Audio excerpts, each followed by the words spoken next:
नमस्कार, जय हिंद। स्वागत है आप सभी विद्यार्थियों का आपके अपने यूट्यूब प्लेटफॉर्म उदय एजुकेशन में। विद्यार्थियों, इस वीडियो में बात करेंगे वार्षिक परीक्षा सत्र 2023 की दृष्टि से इम्पोर्टेंट कक्षा 6 के हिंदी विषय के पेपर के बारे में, जो कि आपके आने वाले वार्षिक परीक्षा की दृष्टि से वेरी वेरी मोस्ट इम्पोर्टेंट रहने वाला है। तो आप सभी विद्यार्थियों से निवेदन रहेगा, वीडियो को अंत तक देखिएगा, वीडियो को लाइक कर दीजिएगा। अभी तक आपने हमारे चैनल को सब्सक्राइब नहीं किया तो चैनल को सब्सक्राइब जरूर कर देना है। विद्यार्थियों, इस पेपर को डाउनलोड करना है तो भी मैं आपको बताने वाला हूं कि कैसे डाउनलोड करना है, तो इसके लिए आपको वीडियो को अंत तक देखना पड़ेगा। और विद्यार्थियों, हाँ, इस पेपर के सारे प्रश्नों के उत्तर मैंने साथ में लिखे हैं ताकि आपको अच्छे से याद हो जाए। चलिए बढ़ते हैं पहले प्रश्न की ओर। पहला प्रश्न, रस से खा लेती हैं चिड़िया, क्या खा लेती हैं? ऑप्शन अ गेहूं के दाने, ऑप्शन ब जुड़ी के दाने, ऑप्शन स चावल के दाने और ऑप्शन द अनार के दाने। तो विद्यार्थियों, इसका सही आंसर क्या हो जाएगा? ऑप्शन नंबर ब रहेगा, जुड़ी के दाने हैं वो चिड़िया खा लेती हैं। तो अपना सही उत्तर रहेगा ऑप्शन ब। अगला प्रश्न है प्रश्न संख्या 2, कार्निस पर चिड़िया के कितने अंडे थे? 4, 2, 3, 5। तो विद्यार्थियों, यहाँ पे चिड़िया के अंडे हैं वो 3 थे। तो ऑप्शन नंबर श रहेगा इसका सही उत्तर।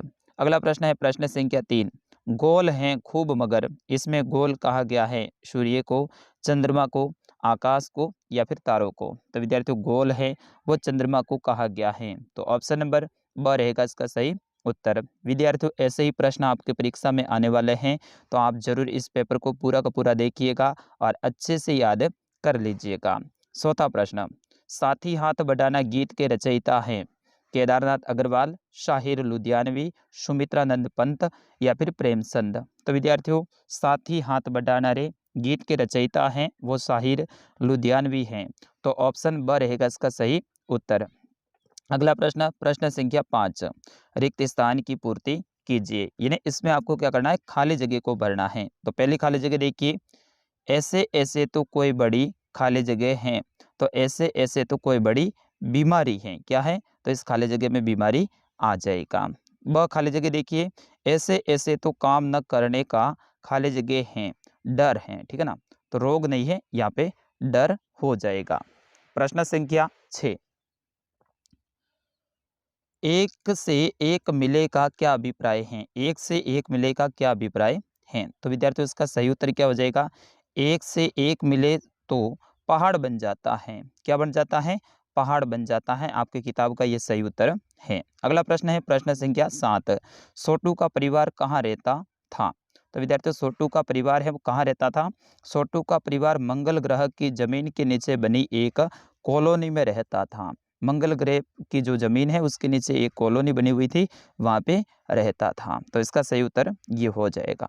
प्रश्न संख्या 8, लक्ष्मीबाई का बचपन का नाम क्या था? तो लक्ष्मीबाई के बचपन का नाम है वो मनु था। क्या था विद्यार्थियों? मनु था, ठीक है ना?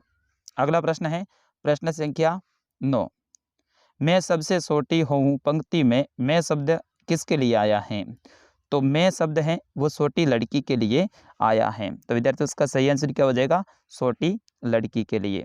अगला प्रश्न है प्रश्न संख्या 10, मैं सबसे छोटी हूँ कविता की रचना किसने की थी?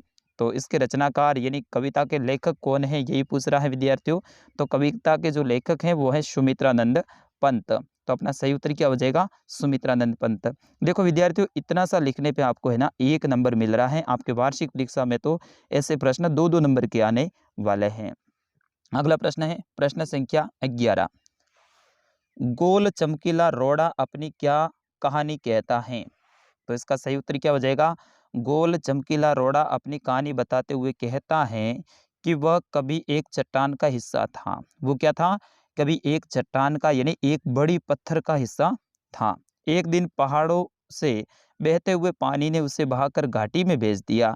यानी जो चमकीला रोड़ा है वो बोल रहा है कि एक दिन मैं क्या था, एक बड़ा सा जो चट्टान है ना उनका भाग था, लेकिन पहाड़ों से जो पानी बहता है यानी पानी चलता है ना, तो उस पानी ने मुझे बहाकर घाटी में भेज दिया। यानी घाटी का मतलब होता है जो पहाड़ों के बीच में जो बीच वाला जो खाली क्षेत्र होता है उसे घाटी कहा जाता है, जहाँ पे पेड़ वगैरह जंगल ज़्यादा होते हैं। वहाँ वहाँ से आगे एक पहाड़ी नाले से उसे आगे धकेल कर दरिया में पहुँचा दिया। फिर वहाँ से एक नाला था, नाले ने भी मुझे आगे भेज दिया और मेरे को कहाँ भेज दिया? दरिया यानी समुद्र में भेज दिया। इसी प्रकार अपनी इस यात्रा में घिसते-घिसते वो चमकदार रोड़ा बन गया। अगला प्रश्न है प्रश्न संख्या 12। प्रकृति का जादू किसे कहा गया है? तो विद्यार्थियों, प्रकृति का जादू की बात की जाए तो इसका सही उत्तर हो जाएगा प्रकृति के अनमोल खजाने को, उससे अनमोल सौंदर्य और उससे होने वाले नित्य प्रतिदिन बदलाव को प्रकृति का जादू कहा गया है। तो इसमें आप पेड़ पौधे वगैरह, प्राकृतिक बदलाव, पहाड़, नदियाँ, झीलें, झरने, ये भी आप लिख सकते हैं। अगला प्रश्न है प्रश्न संख्या 13। झांसी की रानी कविता से क्या संदेश दिया गया है? तो विद्यार्थियों, झांसी की रानी आपकी कविता है, उससे आपको क्या संदेश दिया गया है कि अंग्रेजों की गुलामी से देश को आज़ादी दिलाने में अनेक देशभक्त वीर वीरांगनाएं शहीद हुए थे और अपन को भी देश के लिए हमेशा आगे आना है।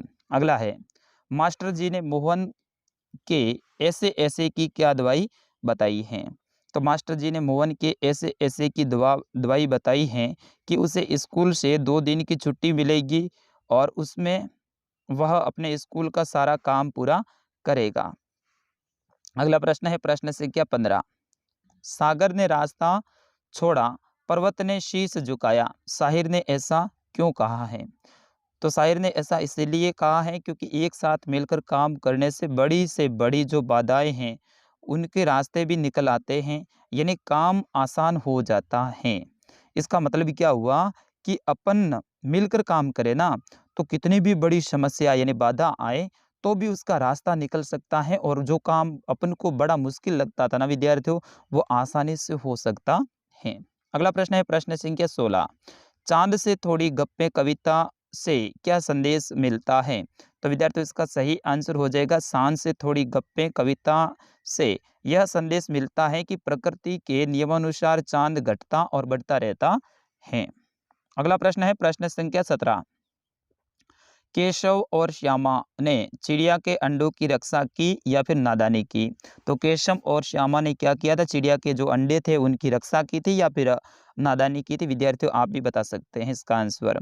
तो इसका सही आंसर क्या हो जाएगा? केशव और श्यामा ने चिड़िया के अंडों की रक्षा करके नादानी की थी, क्योंकि उन्होंने चिड़िया के अंडों को धूप से बचाने तथा उनके खाने पीने का इंतजाम किया था।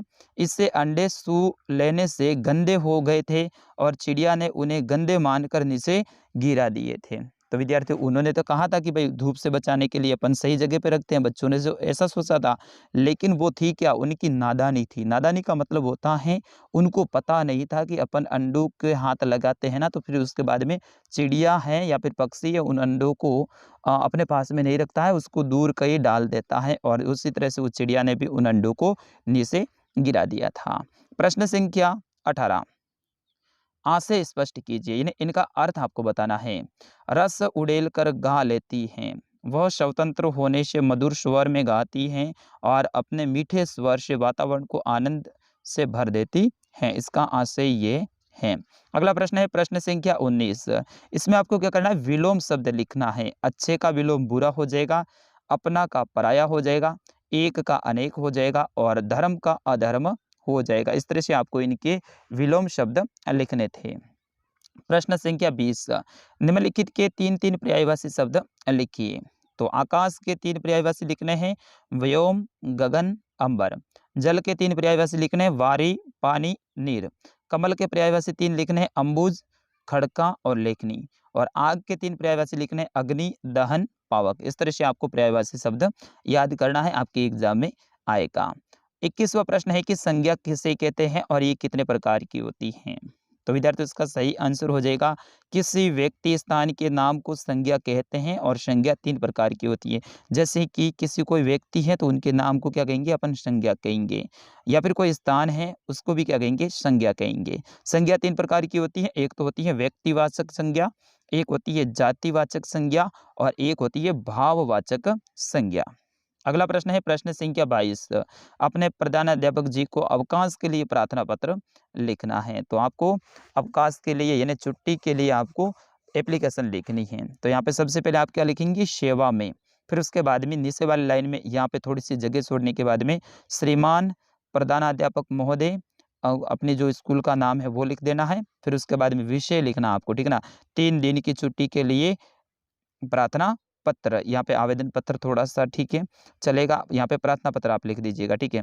फिर उसके बाद में यहाँ पे कक्षा शिक्षक महोदय और कक्षा 5वीं वगैरह जो भी हैं आपको लिख देना है, लिख सको तो, और नहीं लिखो तो भी चलेगा। फिर उसके बाद में मान्यवर निवेदन है कि मेरे घर पर मेरे बड़े भाई का विवाह संस्कार का कार्यक्रम है, अतः ये विवाहोत्सव लगभग 3 दिनों तक चलेगा। अतः महोदय जी से प्रार्थना है कि मुझे 13 अप्रैल 2022 से लेके जो भी आपकी डेट है इस तरह से आपको प्रार्थना पत्र लिखना है। अगला प्रश्न है, लास्ट प्रश्न है आपके, वो है निम्न में से किसी एक विषय पर निबंध लिखना है, यानी आपको निबंध लेख लिखना है जो कि आपके लगभग 1 से लेकर 1.5 पेज भरना है आपको। तो स्वतंत्रता दिवस, मेरे प्रिय शिक्षक, होली या फिर हमारा विद्यालय, इनमें से जिसके ऊपर भी आपको निबंध आता है वो आप लिख दीजिएगा। तो विद्यार्थियों ये था कक्षा 6 का आपके हिंदी विषय का पेपर। मैं आशा करता हूँ आपने पूरा देखा है और अच्छे से समझ लिया होगा।